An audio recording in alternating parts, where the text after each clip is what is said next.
Stone crusher पर अपना फैसला पलट चुके सीएम सुक्खू बोले, हिमाचल में 100 करोड़ का घोटाला हुआ। सीएम द्वारा विदाउट लीज अथवा इलीगल बताए जा रहे 63 क्रशर में से एक पर भी नहीं हुई एफआईआर। बरसात में हुई भारी तबाही की मुख्य वजह अवैध खनन को मानते हुए 3 माह पहले कांग्रेस सरकार ने ब्यास बेसिन पर बंद किए थे 131 क्रशर। पीडब्ल्यूडी मिनिस्टर विक्रमादित्य द्वारा इलीगल माइनिंग अथवा स्टोन क्रशर को लेकर दिए गए बयान को इंडस्ट्रीज मिनिस्टर ने बताया था बचकाना। रोजाना लाखों की रॉयल्टी के नुकसान को देखते हुए गत सप्ताह क्रशर्स को दोबारा शुरू करने की भी बात कह चुके हैं उद्योग मंत्री। इंडस्ट्रीज मिनिस्टर के खिलाफ पिछला विधानसभा इलेक्शन लड़ चुके नाथूराम लगा चुके हैं उन पर सिरमौर में अपने क्रशर होने के आरोप। सीएम द्वारा पूर्व सरकार के समय में 100 करोड़ के खनन घोटाले की बात कहे जाने के बावजूद एफआईआर दर्ज न होना सोशल मीडिया पर चर्चा में। हमने ये पाया कि 63 स्टोन क्रशरों के पास वैलिड लीज ही नहीं है। तो जिनके पास वैलिड लीज नहीं है तो वो स्टोन क्रशर चल कैसे रहे थे? किस प्रकार पिछली भारतीय जनता पार्टी की सरकार ने आंखें मूंद रखी थी? हमें तो बने हुए अभी 11 महीने ही हुए। किस प्रकार उन्होंने इस माइनिंग का जो घोटाला हुआ है, ये घोटाला कहूँगा मैं, जिसमें 63 स्टोन क्रशर बिना अनुमति के चल रहे थे। ठीक है, माइनिंग की वजह से भी थोड़ा बहुत नुकसान होता है, ये बात नहीं है, मगर मुख्यमंत्री जी ने फिर आपदा राहत कोष में जो है डिज़ास्टर मैनेजमेंट में जो है क्रशर्स को बंद कर दिया गया था। लगता है कुछ दिनों में एक दो दिन में खुल जाएंगे। और नुकसान तो अब ये है कि अब माइनिंग डिपार्टमेंट को तो ये मान के चलो 30 से 40 लाख रुपए हर रोज का नुकसान हो रहा है। अगर आप भी चाहते तो ये सब चीज़ त्रासदी रुक सकती थी, पर आपने, जैसा कि आपके बयान से साफ जाहिर होता है, आप भी इन चीज़ों को रोकने के पक्ष में नहीं है। और रोकने के पक्ष में आप क्यों नहीं है? क्योंकि आपके खुद के भी क्रशर है मंत्री महोदय, आपकी खुद की उसमें पत्तियाँ मंत्री महोदय, इसलिए आप नहीं चाह रहे। अभी मैं आपको पोंटा का ताज़ा उदाहरण बता, आपने अभी कहा कि 100 मीटर के दायरे में क्रशर नहीं हो सकता। क्यों नहीं हो सकता और क्यों नहीं है? विदिन 100 मीटर्स अलाउ नहीं होती है। मैं उनके बयान से सहमत नहीं हूँ। ऐसा नहीं है। क्या जो मंडी में कौन सी लीगल माइनिंग हो रही थी या कुल्लू के बहुत सारे क्षेत्रों में जो हुई है, त्रासदी हुई है, वो it is due to heavy rainfall. क्या थुनाग में और मंडी ज़िले में भी लीगल माइनिंग हो रही थी? तो मैं उस बात से सहमत नहीं हूँ। ये उनका बचकानी वाली बात है। ऐसा नहीं है। ठीक है, छोटी मोटी इलीगल माइनिंग होती है और it is for the police and other department to check it. Policy लाई जानी चाहिए ताकि रिवर बेड से जो है माइनिंग हो और साइड से जो करवाया जाता है उसका ऑप्शन करवाकर उसकी सरकार रॉयल्टी ले। चीज़ें हो रही है ये इलीगल माइनिंग की वजह से हो रही है। और जो इसमें जिस तरीके से साइड से आप सारी इसमें माइनिंग हो रही है, किन लोगों का इसमें संरक्षण है, उसके ऊपर कार्रवाई होनी चाहिए। मैं मुख्यमंत्री जी से भी इस पर बात करूंगा और विधानसभा में भी इस इशू को उठाऊंगा और जो हमारे माइनिंग मिनिस्टर हैं, मेरे कलीग हैं, मैं उनसे भी बात करूंगा हर्षवर्धन जी से कि इसके ऊपर कड़ा संज्ञान लिया जाए। क्योंकि ये सारी चीज़ें जो है ये कोई नेचुरल चीज़ें नहीं है। अगर इसका कोर्स बदला है, it is because of illegal mining. Let me be very clear and very Frank. और जिस तरीके से इसमें जो नुकसान लोगों का हुआ है, इसके ऊपर जो है कार्रवाई करने की आवश्यकता है। और अगर नहीं होती है तो इसको एसपी को यहाँ से एसपी का तबादला होना चाहिए। हिमाचल में इस बार आसमानी आफत और बारिश के दौरान नदी किनारे हुई भारी तबाही का कारण ब्यास बेसिन पर मौजूद 131 के करीब स्टोन क्रशर्स को बंद करवा चुके सीएम सुखविंदर सुक्खू ने एक तरफ जहां करीब 3 माह के भीतर अपना ये फैसला पलट दिया, वहीं आज इस बार एक बड़े तथाकथित घोटाले का खुलासा किया गया। मुख्यमंत्री के अनुसार ब्यास बेसिन पर मौजूद कुल्लू, मंडी, हमीरपुर व कांगड़ा जिला में अवैध रूप से क्रशर चला रहे लोगों द्वारा करीब 100 करोड़ का घोटाला किया गया। सीएम सुक्खू द्वारा पूर्व की भाजपा व जयराम सरकार पर लगाए गए इस घोटाला की आरोप से ज्यादा चर्चा सोशल मीडिया यूजर इस बात को लेकर कर रहे हैं कि यदि ऐसा हुआ है तो इन पर एफआईआर अथवा कार्रवाई क्यों नहीं की गई।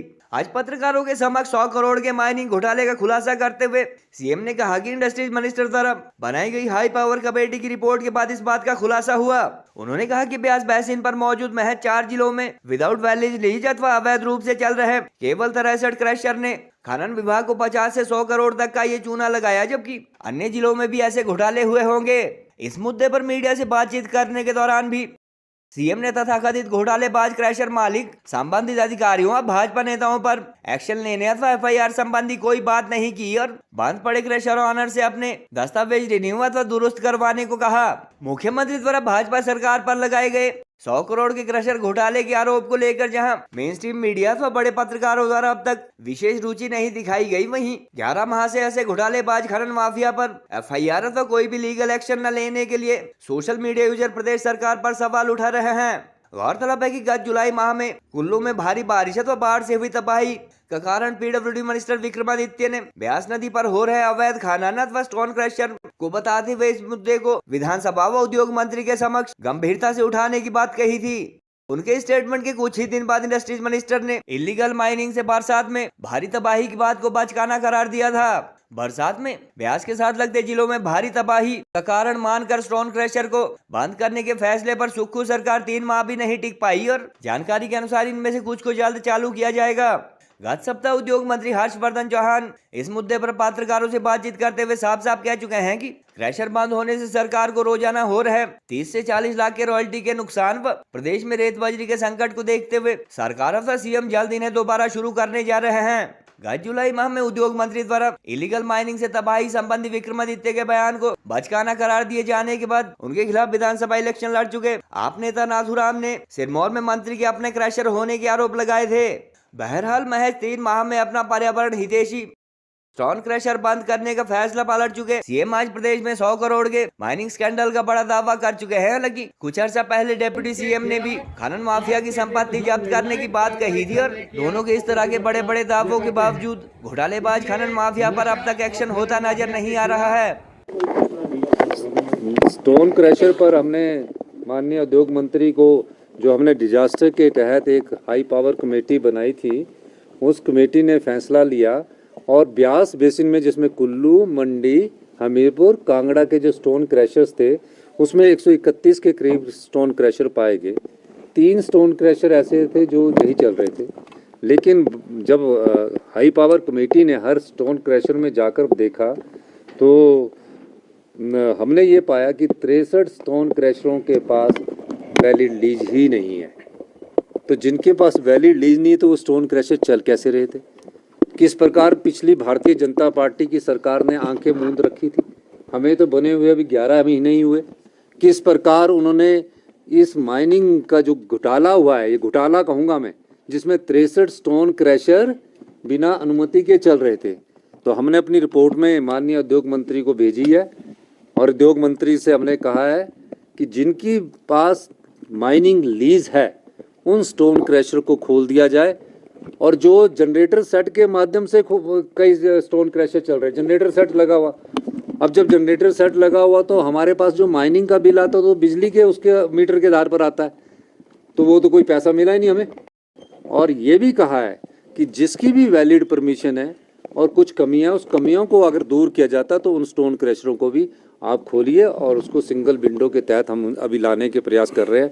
ये तो इस बेसिन में पता लगा है, अभी तो हमें ये पता करना कि हिमाचल प्रदेश के और इलाकों में जिनकी लीज ही नहीं है और स्टोन क्रशर चल रहे हैं और उसकी रॉयल्टी माइनिंग डिपार्टमेंट को नहीं मिल रही है। इस बारे में मैंने और उद्योग मंत्री जी ने चर्चा की है।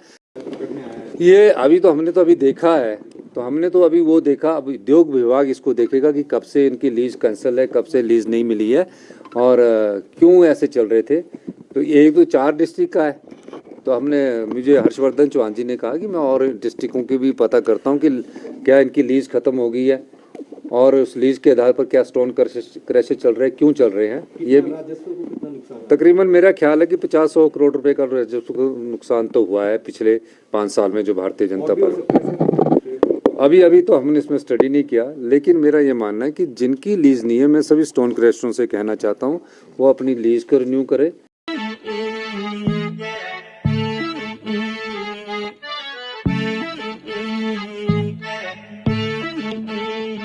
हाँ, खुसरो निजाम के बल बल जाइए, खुसरो निजाम के बल बल जाइए, मोह सुहागन की नीरे मोसनैना मिलाई के छाप तिलक